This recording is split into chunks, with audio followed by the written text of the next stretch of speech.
Hello everyone, welcome back to my channel. In this video, I want to share a postcard I picked up from Stampex in late October. A really fascinating little find that brings together two things I love, philately and running. And it turned out to be much more interesting than I first expected. And I hope you will enjoy discovering its stories as much as I did.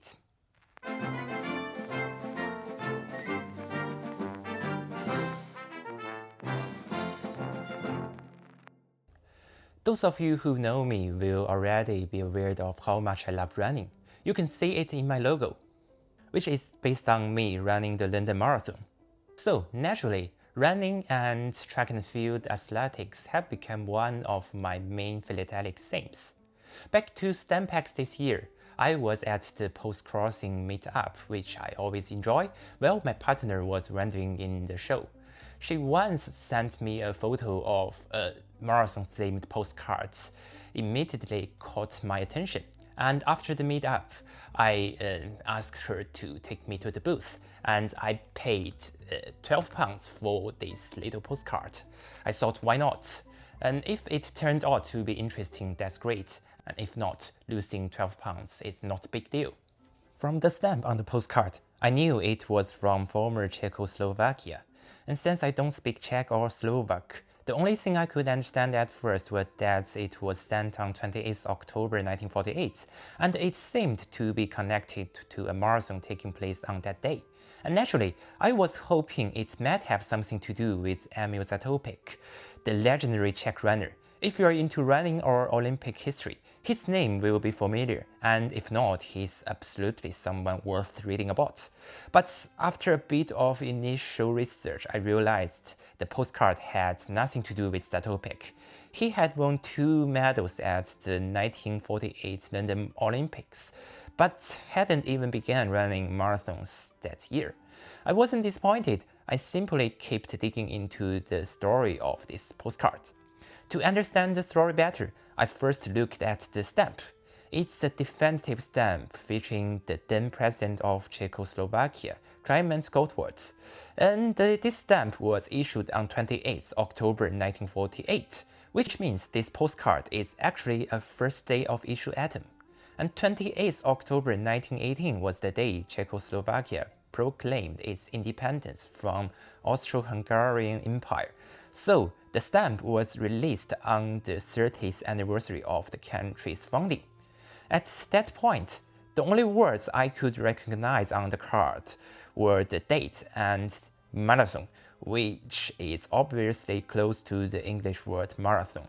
I scanned the card and uploaded it to ChatGPT, and it did a brilliant job deciphering the text. The words under the picture read International Freedom Marathon, Košice, 28 October 1948. This race still exists today as the Košice Peace Marathon. Košice is a city in the east of present-day Slovakia. The marathon was first held in 1924 as Slovak Marathon Run, and in the years after the Second World War, it was known as the International Freedom Marathon. In its early decades, the race was often scheduled on the National Independence Day.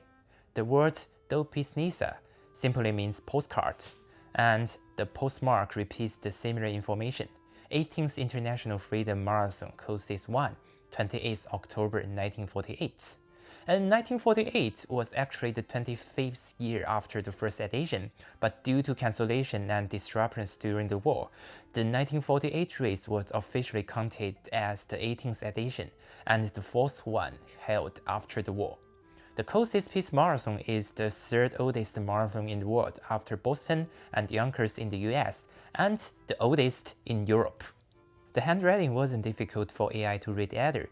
The postcard was addressed to Karol Nedobity and his wife, sent to Alesova Street in Český Bojanjovice. I'm sorry, the city's name is hard to pronounce, and it's in the south of today's Czech Republic. Karol Nodopity was a long-distance runner who competed in the 1924 and 1928 Olympic Games. He held several Czechoslovak national records, and after retiring from the competition, he coached many athletes and founded several races. He lived in Český Bojanovice in the 1940s until his death in 1986. So a postcard sent on a marathon day to a well-known coach and runner makes perfect sense. And it already hinted that the postcard might have an interesting story behind it. And now, let's turn to the back of the card. There are 6 different handwritings here. The one that wrote the date and place, along with the short greeting warm regards, is most likely the sender. The handwriting matches the note on the front of the card. However, I really struggled to read the sender's signature, and so did AI. To me, it looked a bit like peonage. For the other signatures, ChatGPT was most confident about the last one. It read it as Gösta Lee Andersen, Sverige, or Sweden. Lee Andersen was the winner of the 1948 marathon, and that immediately sounds plausible. I checked the finisher list from that year and even found another example of his autograph, which confirmed that the reading was correct. Lee Andersen went on to become Sweden's leading long-distance runner of that era, later winning the Boston Marathon in 1949 and taking the Košice title again in 1950. Following this clue, I started matching the other signatures with the 1948 results list. The 4th signature turned out to be Paavo Lehn of Finland, the 3rd place finisher, and the 5th signature belongs to Rizo Kuvari, who finished 6th. He signed as Kuvari Rizo because, as a Hungarian, he naturally wrote his surname first. The remaining 2 signatures, the second one that looked like it began with an F, and the 3rd one that seemed to begin with an Z, were much harder. Both AI and I failed to identify them at that stage. I realized I couldn't rely on AI alone. I needed help from real people. So I posted the scan of the postcards on X or Twitter, and hoping someone out there might recognize the handwriting.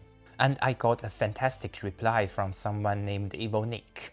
He pointed out that the signature I thought started with an F was actually from John Sistad, the Norwegian runner who finished 2nd in the 1948 race. Evil even found another example of Sistad's autograph to prove it.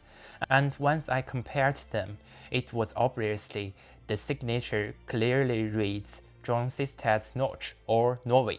So now I have signatures from all the 3 runners on the podium, plus the runner who finished 6th. How cool is that? But 2 mysteries still remained: the person whose name seemed to start with a Z, and the identity of the original sender of the postcard. With no further clues from X or my own research, I knew I had to try something else, like to directly reach out to the Košice Peace Marathon. As one of the world's oldest marathons, the organizers must have access to far more historical material than I do. But to be honest, I didn't expect a response, especially to a random email of a collector asking a postcard of 1948, but it's worth a try. So I wrote to them, attached the scans, and explained everything I had discovered so far. To my surprise, about a week later, I received a very positive reply. They told me they were delighted by my email and have forwarded it to a colleague who is a fanatic about archival matters. That already sounds promising. Another 2 weeks later, I received a detailed response from a gentleman named Jan Divoch. He first confirmed that all my observations were correct, which was reassuring. Then he solved the biggest mystery. The Z person was actually Stefan Maslonka, an important Slovak journalist and radio reporter. He even covered the 1948 London Olympics as part of the Slovak press delegation. His signatures reads Maslonka, but the way he wrote the initial M really did look like the Z to me. As for the sender's name, Even Mr. Devonch couldn't identify it. He suggested it might not be Pehanik as I thought, but perhaps Pikinski or Pichowski. However, based on the archival material available to him, he couldn't connect the signature to any known person involved in the marathon. It also made me realize how much I was influenced by my own assumptions. I kept thinking that that person must be another runner, but it turned out to be a journalist. And as for the sender, I later searched the name Pikanski, Pichowski, alongside with keywords like Košice Marathon and Český Bojan Jovice. Yes, and even with the help of AI, I couldn't find anything. So who was the mysterious sender? Definitely not one of the finishers. His name isn't on the list, and probably he wasn't a well-known runner of that era. Otherwise, his name would be much easier to be traced online, and even the race organizer of Košice Marathon couldn't identify him.